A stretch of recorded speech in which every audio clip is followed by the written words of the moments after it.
Vamos a pasar de ese apacible modo avión a otras amenazas parecidas o incluso mucho peores. La de los vuelos tripulados que cruzan los cielos. Los vuelos no tripulados, los drones. Por primera vez en la historia de la humanidad, es posible matar a alguien que está al otro lado del mundo por control remoto. En 2001, el sistema de disparo fue operativo. El 11 de septiembre vino poco después, de modo que su capacidad de portar armamento resultó muy conveniente, por así decirlo. El robot militar más famoso del mundo es el Predator, de General Atomic. La revista Air and Space dijo que el Predator era uno de los 10 aviones que iban a cambiar el mundo. Por primera vez en la historia de la humanidad, es posible matar a alguien que está al otro lado del mundo por control remoto. En 2009, hemos entrenado a más pilotos de aviones operados por control remoto que de cazas y bombarderos. Víctimas sin rostro, daños que no se ven y riesgo cero para las tropas. Es fácil entender que estos drones se estén convirtiendo en el arma de moda. Drones, pájaros metálicos capaces de llevar a cabo investigaciones arqueológicas, grabar planos imposibles, acceder a zonas peligrosas o, y esto es lo que más nos preocupa y asusta, asesinar a control remoto y sin juicio previo a objetivos seleccionados. El dron es a primera vista un aparato metálico pequeño de alta tecnología creado para surcar los cielos sin tripulación. Aparentemente el dron no es más que un juguete muy sofisticado, el último gadget de la serie junto al iPad, el smartphone, la impresión en 3D y demás. Pero también es un aparato empleado de forma abrumadora por las Fuerzas Armadas. Pronto nos traerá la pizza a casa, nos limpiará los cristales de las ventanas, espiará al marido infiel y se encargará tanto de las grandes maniobras militares como de los objetivos puntuales y muy específicos de la guerra contra el terror.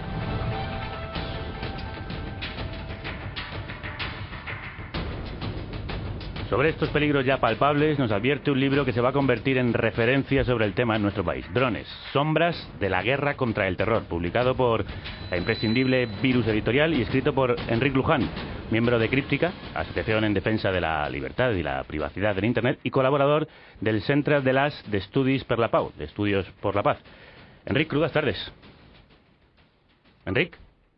Uy, parece que no le escuchamos. Enric, ¿me oyes? Pues teníamos esa conexión y parece que se nos ha cortado. ¿Hola? No, no está. Tú lo has querido. ¿Querías más programas? Y tus deseos se han cumplido. Ahora Carne Cruda se emite 3 veces por semana. Martes, miércoles y De jueves. 12 a 1 del mediodía. ¡Alegría! Ayúdanos a hacerlo posible. Desde solo €1 al año. Hazte productor o productora. Y si ya lo eres, no nos abandones. Carnecruda.es. El único programa de radio financiado por sus oyentes. Tú eres nuestra emisora. Habla de nosotros.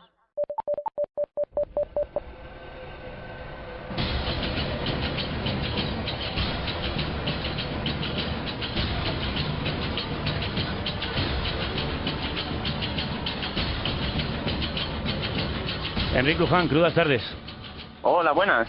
Hemos perdido esa comunicación, pero afortunadamente te hemos podido recuperar. Quizás ha sido un dron que ha cortado las líneas telefónicas y se ha cruzado con nosotros. Enric, bajo esa apariencia simpática, ¿qué es un dron y para qué se usa mayoritariamente? Bueno, a ver, un dron viene a ser, para entendernos, un avión teledirigido, convencional, pero esta vez armado con lo que viene a ser mejoras tecnológicas, ¿no? Entre las que se encuentran cámaras de alta definición y se apoya en la red de las telecomunicaciones, con lo cual puede enviar imágenes casi en tiempo real al piloto que se encuentra lejos controlándolo. Claro, como quien juega a un videojuego. Tu libro desmonta las bondades de este aparentemente frágil avión teledirigido para señalarlo como la pieza más pequeña de las relaciones geopolíticas actuales y la guerra invisible, ¿no? ¿Por qué es una pieza clave para entender el mundo de hoy? Básicamente en el mundo militar hay una obsesión total con el dron, es decir, estamos asistiendo a una dronificación de la violencia del Estado. Todas las tendencias que piensan la guerra, tanto a medio como incluso a largo plazo y por supuesto a corto, se centran en el dron porque es la pieza que articulará las guerras futuras. ¿Y de qué ya están cambiando ahora, de hecho. ¿De qué forma están cambiando las guerras por la aparición del dron? Bueno, estamos hablando en el marco de la guerra global contra el terror en la que aún nos encontramos. estamos hablando de cambiar lo que es la declaración de guerra clásica, el paradigma tradicional, por una no declaración, una guerra no declarada que en vez de basarse en ejército contra ejército, se basa en una campaña de asesinatos selectivos. Es decir, ya no es un combatiente enemigo, sino es alguien a quien el Estado no tiene ni siquiera la necesidad de identificarlo como combatiente enemigo, simplemente un objetivo, un target a quien asesinar. El dron fascina y aterroriza a partes iguales por la innegable ventaja que confiere a quienes pueden recurrir a su poder de muerte. Los convierte hasta cierto punto en seres invulnerables. Se trata de un aparato que permite que una de las partes de la pugna se desvanezca en el campo de batalla. No es que el riesgo muera, sino que se transfiere a las poblaciones que no tienen acceso a esta tecnología, las cuales quedan expuestas a una amenaza aumentada. Es lo que tú llamas, Enrique, una guerra de cuarta generación o asimétrica. ¿Por qué? Como he dicho, hemos abandonado el paradigma convencional de ejército contra ejército y estamos asistiendo a un transporte de la guerra hacia las fronteras del tercer mundo. Es decir, nosotros ya no vivimos la guerra, por lo tanto no hay un ejército regular, no hay una pugna entre dos ejércitos regulares en un campo de batalla dado. Es decir, ahora lo que nos encontramos es ejércitos del primer mundo altamente tecnologizados que se han de enfrentar a grupos no organizados de la manera convencional en forma de ejércitos. Estamos hablando de insurgencias, estamos hablando de guerrillas, que al adoptar unos métodos de ataque tan caóticos, tan aparentemente caóticos, hace que la guerra cambie. Ya no hay el paradigma westphaliano clásico. Y al ser una guerra a distancia por parte de uno de los combatientes, y casi recuperar aquella imagen del botón rojo con el que destruyes al enemigo sin ni siquiera estar en el mismo campo, se pierde una cierta responsabilidad del combatiente, es decir, como si hubiera una distancia también emocional que permite asesinar sin que uno casi lo sienta, ¿no? Bueno, de hecho, en el libro lucho contra esa caricaturización de lo que viene a ser la guerra mediante drones. Me explico. Normalmente se acusa a la guerra dron de despersonalizar la guerra, ¿no? Esto que comentas tú, del botón rojo, de la difusión de la responsabilidad. Pero lo que encontramos es justo al revés, que los pilotos siguen a sus objetivos durante semanas, meses, saben sus costumbres, saben quiénes son sus relaciones, sus amistades, y aún así les disparan. Con lo cual, al final, resulta que tienen trastornos por estrés postraumático en un porcentaje superior a los soldados convencionales. Con lo cual, la guerra dron no despersonaliza la guerra, sino que la personaliza de manera extrema. Muchísimo más, ¿no? Casi al final uno se convierte efectivamente en el perseguidor de alguien a quien se sigue como una sombra y conoce, de hecho, de un modo muy, muy personal. ¿Cuándo comenzó esta guerra asimétrica? La guerra con drones empieza con George Bush, con una serie de ataques estratégicos, creo que en el año 2004, contra objetivos concretos en Afganistán. Pero con Obama ha sufrido una transformación tremenda, ha aumentado, creo que ha quintuplicado los ataques respecto a Bush, y con Obama se entra en una fase de la guerra, en una nueva fase de la guerra contra el terror. El Premio Nobel de la Paz, ni más ni menos, ha aumentado, ¿no? La llamada kill list, la lista de objetivos. Bueno, sí, es muy curioso, ¿no? Porque el presidente Obama se reúne en los llamados Terror Tuesdays, que son algo así como los martes del terror, y ahí se sienta con su equipo de analistas y deciden mediante como un juego de cartas a quién deben matar los escuadrones dron. Ajá. Madre mía, me está dejando completamente helado. ¿Y cómo se deciden esos objetivos? Claro. Ahí está el tema, que es información altamente clasificada y no lo sabemos, porque si pudiéramos saber los criterios que se utilizan, al menos podríamos definir cierta idea de enemigo, pero es que en este momento no, es simplemente personas a las que la CIA o el Ejecutivo estadounidense consideran una amenaza. De hecho, se han contabilizado decenas de muertes de civiles, entre ellas mujeres y niños. ¿Hay cifras de las víctimas, lo que ellos llaman daños colaterales de los drones? La guerra dron está montada precisamente para evadir este tema, me explico. Al menos a nivel mediático. Obviamente los daños colaterales, que ellos los llaman, siguen existiendo, ¿no? Pero los criterios que se utilizan para medir las víctimas por ataques de drones son especialmente raros, ¿no? Porque creo que se considera a cualquier persona mayor de 16 años que estuviera en el lugar del impacto automáticamente como combatiente. Ajá. Con lo cual es muy difícil saber realmente el alcance real que ha tenido para los civiles, porque el Ejecutivo estadounidense no lo reconoce como tales. Uh-huh. ¿Qué opinan las autoridades de los países que atacan, como Pakistán, Afganistán o Yemen, de esta intromisión en su propio espacio aéreo y el asesinato de miembros de su comunidad? Bueno, cambia bastante respecto a los países. Te puedo comentar el caso de Pakistán porque es especialmente crudo, ¿no? Porque se da el caso que Afganistán solo deja que ataquen en una zona muy concreta en la que el Estado se ha retirado y básicamente eso es tierra de nadie, es lo que se conoce como las áreas federalmente administradas, y ahí los drones básicamente pueden hacer lo que quieran. Ajá. Pero en el resto de Pakistán no. El gobierno de Pakistán tiene cierta discrecionalidad o no según el territorio donde sobrevuelen los drones. ¿Y qué dicen los tribunales internacionales de esto? Obviamente es una campaña de asesinatos selectivos, con lo cual es completamente ilegal según el derecho internacional. Que lo hagan drones y no agentes 007 no cambia nada. Pero no están poniendo coto legal, quiero decir judicial a ello, ¿no? No ha habido nadie que se haya tenido que sentar en un banquillo por estos asesinatos selectivos. No, claro, es que además aquí sí que entra el tema difusión de la responsabilidad, porque es mentira que lo pilote una sola persona el dron. Estamos hablando de que cada dron lo pilotan 171 personas, en el sentido de que cada una está apoyando o viendo las imágenes o diciendo cuándo hay que atacar. Hay toda una burocracia. Ajá.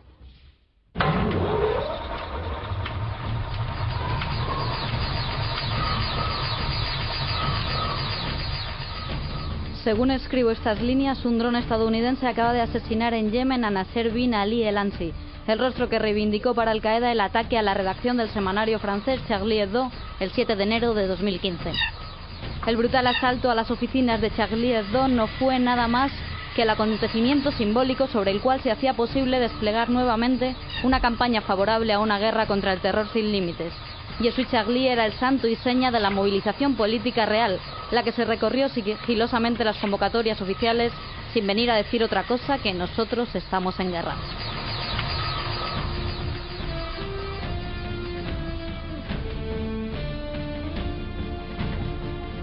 En el libro y en esta entrevista nos estás hablando de esa guerra asimétrica, también de baja intensidad, como se conoce en los nuevos términos bélicos. ¿Atentados como el del 11S o el de Charlie Hebdo les han justificado para legitimar el uso de drones, Enric? Obviamente cualquier tipo de ataques de este tipo está siendo utilizado como justificación para emprender nuevas guerras con drones.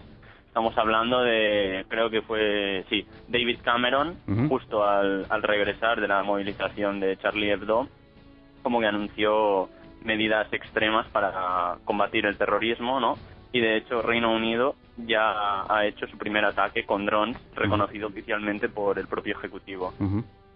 ¿Entiendes la reacción ante atentados como el semanario humorístico francés como una llamada a filas? ¿Por qué? Durante los días posteriores a Charlie Hebdo, desde el Estado francés se bombardeó a la población civil para que saliera a la calle, pero al final como que tú no podías discrepar en absoluto de las pautas establecidas por el poder, en el sentido de indignación, de que esto no puede ser, mientras el Estado francés está librando guerras imperialistas en Libia, en Siria lo ha intentado, por lo tanto no había espacio a la discrepancia, y al final creo que lo dice Badiou, ¿no? Que al final parece que ser francés es que todos tengan bajo la batuta del Estado la misma opinión. Y que justifiquen de hecho el uso de drones, algo que también se está extendiendo a otros países de lo que podríamos llamar el eje aliado. Ayer conocíamos la noticia de que el Pentágono vendería a España 4 drones por 216 millones. En los presupuestos militares de 2016 ya se anunciaba una partida destinada a drones de 25 millones de euros. ¿España también está en esta guerra asimétrica de drones? Yo no sabía las cifras, creo que las cifras eran 171 millones, ¿no? Por la compra de 4 drones Reapers, ¿no? De Estados Unidos. Creo que en julio lo oficializaron. Y sí, realmente España está muy interesada en comprar estos drones, pero el tema es que no sabemos para qué los quiere utilizar. No sabemos si serán destinados a Melilla, porque como dijo el PSOE, ¿no?, querían desmantelar las vallas de ahora porque son muy poco humanas y quedan muy mal ante la prensa internacional, y querían sustituirlas por drones Predators. No sabemos si se destinarán a Melilla, no sabemos si se utilizarán para llevar a cabo asesinatos selectivos, que quizás no lo sabemos, o incluso para vigilancia de masa. Bueno, la noticia que nosotros leíamos decía que el dron, el Reaper, no iba a ir armado. ¿Cuáles son las características de un dron no armado y cuál puede ser el uso militar entonces? Entonces el uso militar sería vigilancia de fronteras o vigilancia de masas. Pero como digo, esto es la información oficial, es decir, no sabemos para qué se utilizarán realmente los Reapers, pero los usos, si no, es de vigilancia interna y vigilancia fronteriza.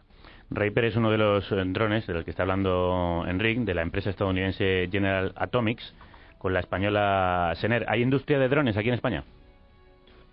Que yo sepa, no. Creo que han participado por lo menos en la elaboración de un dron europeo, sí. Esto sí estoy al corriente, que había como ciertos proyectos, ¿no?, para intentar dotar a Europa de su propio dron, pero de momento creo que Alemania y Reino Unido estaban tirando por su lado y habían dejado al eje mediterráneo un poco al lado. No solo en guerras, en el libro también das ejemplos de otros usos como complementos de operaciones antidisturbios.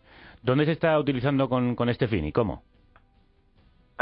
Creo que el pasado septiembre se llegó a aprobar por la policía de Dakota del Norte que se llegaran ya a utilizar drones armados con armamento no letal. Estamos hablando de tasers, de cañones de sonido, de gas pimienta, y entonces sí serían utilizados para este tipo de operaciones, de control de masas, de represión de la disidencia, etcétera. ¿Crees tú que el dron puede ser un arma para acercarnos cada vez más al gran hermano, a la vigilancia del ciudadano y a su represión y presión? Realmente hay muchas tendencias, ¿no?, cuando estudian los drones, que hablan del ojo de Dios, ¿no?, porque el concepto bíblico remite a esa vigilancia permanente en el que nadie podría estar realmente a salvo del ojo de Dios. En este caso los drones sí que lo son en cierto modo, porque nos estamos imaginando ya un futuro en el que las ciudades europeas tengan estos aparatos volando regularmente. ¿Hacia dónde crees tú que se va a extender la sombra de estos drones? Claro, los drones como que están quemando etapas a una velocidad pasmosa. Primero los empezó utilizando Estados Unidos, en principio contra un ciudadano estadounidense, luego parece que se ha extendido contra los ciudadanos internacionales a quien Estados Unidos considera una amenaza, y no sabemos dónde va a parar, la verdad. En principio no hay perspectivas próximas de que se empiecen a utilizar para llevar a cabo asesinatos selectivos en el propio primer mundo, lo cual es una locura ya. Pero no sabemos qué nos deparará. Todo podría llegar, y de las tenebrosas sombras de esta tecnología nos habla un libro que, como os decía, es imprescindible en este momento. Drones, las sombras de la guerra contra el terror, de Enric Luján, publicado por Virus Editorial. Te lo puedes descargar gratuitamente desde viruseditorial.net o aportar, que es lo que debes hacer, lo que consideres oportuno en forma de donación, suscribirte o hacerte socio.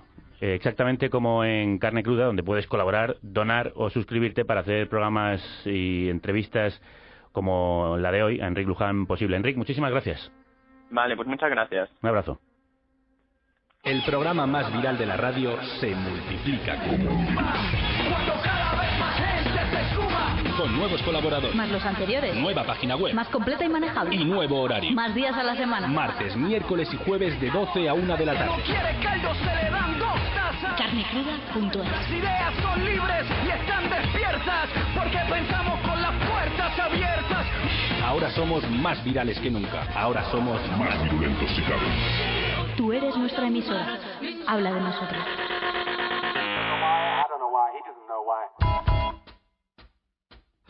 Watch out. Cuidado, alerta.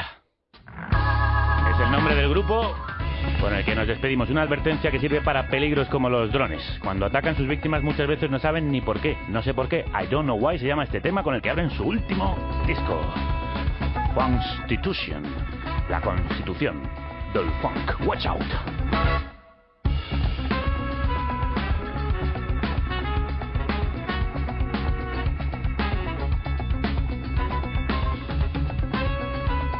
Este viernes 9 de octubre, estos guardianes de la fe en el soul, estos Faith Keepers, como así mismo se definen, van a estar en concierto.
Como os decía, este viernes 9 de octubre, los guardianes de la fe van a descargar su poderoso arsenal sonoro en la Sala Caracol de Madrid y el sábado 10 en las Armas de Zaragoza. Cuidado con ellos, que disparan a matar y aciertan.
Repito, viernes 9 en la Sala Caracol de Madrid, sábado 10 en el Centro Cultural Las Armas de Zaragoza. Los drones del soul más poderoso, sobrevolando tu cabeza como la sobrevolamos nosotros con Fuego Amigo, desde la República Independiente de la Radio, desde donde volveremos a despegar la semana que viene, el martes a las 12 en carnecruda.es y en diferido también ahí, y las casi 30 emisoras nacionales e internacionales que nos emiten.